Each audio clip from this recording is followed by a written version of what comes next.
5 आदिवासी वाड्यांसाठी रस्ता 7.22 कोटींचा ठेका सिद्धिविनायक कन्स्ट्रक्शनने वर्क ऑर्डरची मुदत संपूनही अद्याप काम सुरू झालेले नाही। आदिवासींच्या हक्काचे उल्लंघन सुरूच, जिल्हाधिकारी मुग गिळून गप्प। रस्ता नसल्याने उपचार न मिळाल्यामुळे आदिवासी महिलेचा मृत्यू, रायगड जिल्हाधिकाऱ्यांना राज्य मानवी हक्क आयोगाची नोटीस। पेण तालुक्यातील ग्रुप ग्रामपंचायत बोरगाव हद्दीतील खवसावाडी येथे रायगड जिल्हा परिषदेच्या बांधकाम विभागाकडून हर्षा कन्स्ट्रक्शन यांनी 60 लाखाचा ठेका घेऊन रस्ता अपूर्ण केल्याचा दावा अधिकाऱ्यांनी केला आहे। मात्र प्रत्यक्ष पाहणीअंती या वाडीसाठी अपूर्ण रस्ता आहे हे उघड झाले आहे। वारंवार तक्रारी करूनही संबंधित ठेकेदार आणि अधिकाऱ्यांवर कोणतीही कारवाई करण्यात आलेली नाही। तसेच उंबरमाळ, केळीची वाडी, तांबडी, खवसावाडी आणि काजूवाडी या वाड्यांसाठी प्रधानमंत्री ग्रामसडक योजनेअंतर्गत जानेवारी 2024 मध्ये 7.22 कोटीचा ठेका सिद्धिविनायक कन्स्ट्रक्शन यांनी घेतला। मात्र वर्क ऑर्डरची मुदत संपूनही अद्याप काम सुरू झालेले नाही। दरम्यान खवसावाडीतील आंबी, राघ्या, कडू आदिवासी वाडीतील एका महिलेचा रस्ता नसल्याने वेळेवर उपचार न मिळाल्यामुळे मृत्यू झाला। हा प्रकार मानवी हक्काचे गंभीर उल्लंघन असून प्रशासनाच्या हलगर्जीपणामुळे एका निष्पाप महिलेचा बळी गेला। या प्रकरणी मी संतोषदादा ठाकूर, ॲडव्होकेट सिद्धार्थ इंगळे यांच्या माध्यमातून राज्य मानवी हक्क आयोगाकडे तक्रार दाखल केली। आयोगाने रायगड जिल्हाधिकाऱ्यांना नोटीस बजावून 4 आठवड्यात तथ्य शोध अहवाल सादर करण्याचे आदेश दिले आहेत। मात्र आजपर्यंत जिल्हाधिकाऱ्यांकडून कोणतीही ठोस कारवाई झालेली नाही। जिल्ह्याचा प्रथम प्रशासकीय अधिकारी म्हणून रायगड जिल्हाधिकारी यांनी यावर कोणतीही ठोस भूमिका घेतलेली नाही। आदिवासींच्या मूलभूत हक्काचे उघडपणे उल्लंघन होत असताना प्रशासन केवळ डोळेझाक करत आहे। ही निष्क्रियता असह्य असून या गंभीर प्रश्नाकडे लोकांचे लक्ष वेधण्यासाठीच सदर पत्रकार परिषद आयोजित करण्यात आली होती। या अन्यायाविरोधात नागरिकांनी पुढे येऊन आवाज उठवावा, जेणेकरून आदिवासी व दुर्गम भागातील नागरिकांना त्यांचे न्याय हक्क मिळू शकतील।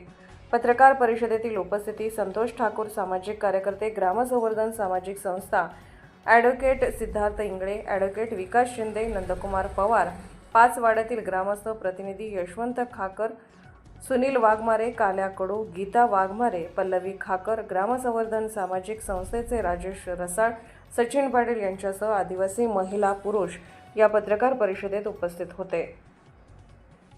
एका आदिवासी वाडीवरच आम्ही ही पत्रकार परिषद आयोजित केलेली आहे आणि त्या आदिवासी वाडीचं नाव आहे खवसावाडी।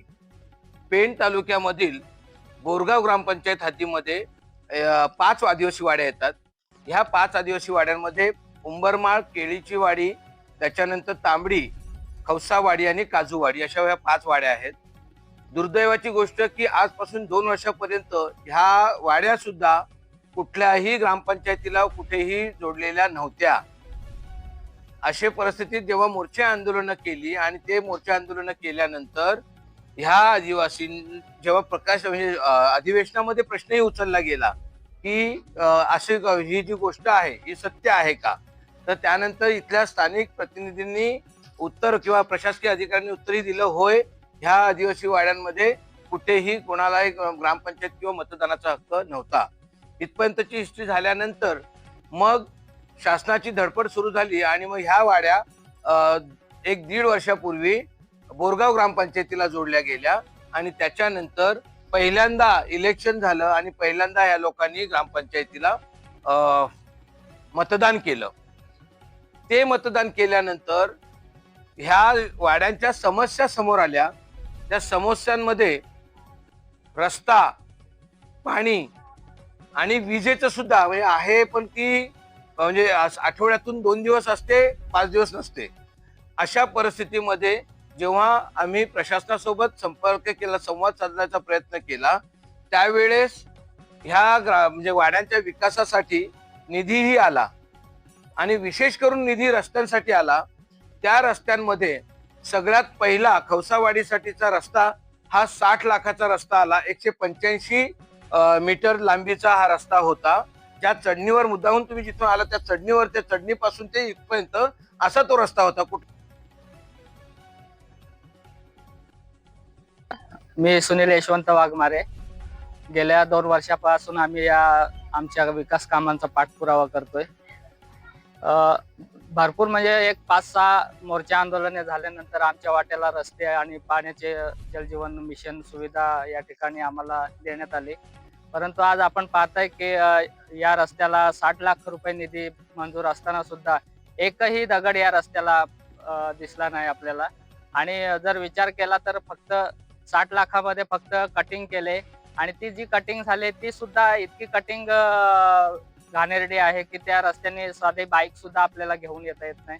आज अवस्था पाहाल वाड्यांची तर खूपच भयानक अवस्था आहे. कारण मागेच आम्ही एक क्लिप व्हायरल केली की 4 किलोमीटर आम्ही त्या महिलेला खांद्यावरून या ठिकाणी वाडीपर्यंत तिचा मयत आम्ही घेऊन आलो.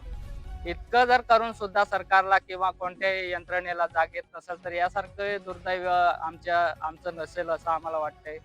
या ठिकाणी आज जवळपास आम्ही 75 वर्ष राहतोय. 75 वर्षात भरपूर काही योजना नवीन जुन्या मंजूर झाल्यात, परंतु त्या योजना आमच्या वाट्याला का येत नाही हा आमचा सरकारला प्रश्न आहे की तुम्ही आता तरी जागे व्हा, आमच्या प्रती थोडी तरी सहानुभूती दाखवा. आम्ही सुद्धा माणसं आहोत, आम्हाला सुद्धा या गोष्टींचा त्रास होतो. रस्ते नसल्यामुळं आमची जी लहान मुलं शिकत आहेत किंवा जे रोजगारासाठी शहरापर्यंत जात आहेत, या ठिकाणी बाजूलाच पिकअप उभे आहे. या पिकअप मधले आमचे लोक आता स्थलांतर करू लागलेत. कारण या ठिकाणी रस्ता खूपच लांब असल्यामुळे, गावं लांब असल्यामुळे शहरापर्यंत जाण्यासाठी भरपूर वेळ लागतो आणि शहरामध्ये काम सुद्धा मिळत नाही. जर रिटर्न काम जर भेटलं नाही तर ही लोक परत 4 किलोमीटर मोकळ्या हाताने घरी परततात. असं जर असेल तर कुठेतरी आता आमच्या त्या जीवनावर जास्तच परिणाम दिसायला लागलाय. हल्ली काळ बदललाय, परंतु जे आमच्या वाट्याला यायला पाहिजे होते ते आमच्या वाट्याला अजूनपर्यंत आलेलं नाही. त्यामुळे खूपच दुःख आहे. ठिकाणी जर आपण पाहिलं तर आपल्या समोरच या ठिकाणी डांबर प्लांट, खडी प्लांट या ठिकाणी आमदारांचाच आहे तो. आणि सत्तेत असून सुद्धा जर ती डांबर अख्ख्या शहराला किंवा पूर्ण रायगडमध्ये जात असेल तर या 1.5-2 किलोमीटर अंतरावर असणारा हा डांबर प्लांटचे जर आम्हाला त्याचा जर फायदा होत नसेल तर तो प्लांट सुद्धा आमच्या काय फायद्याचा नाही. आमच्या विभागात असून आम्ही त्यापासून वंचित आहोत. याचं खूपच दुःख वाटतंय. वेळी जर आम्हाला या सरकारकडून किंवा जे सत्ताधारी आहेत त्यांच्याकडून कोणत्याही प्रकारचे जर आम्हाला मदत झाली नाही, आमदार या ठिकाणी आहेत, खासदार सुद्धा या ठिकाणी आहेत, त्यांनी जर आम्हाला कोणत्याही प्रकारची जर मदत केली नाही यावेळी तर आम्ही नक्कीच यापुढे मतदान करणार नाही. जोपर्यंत आमचे प्रश्न सुटत नाहीत तोपर्यंत आम्ही मतदानावर बहिष्कार टाकू. हे आम्ही गावाच्या वतीने मी या ठिकाणी जाहीर करतो.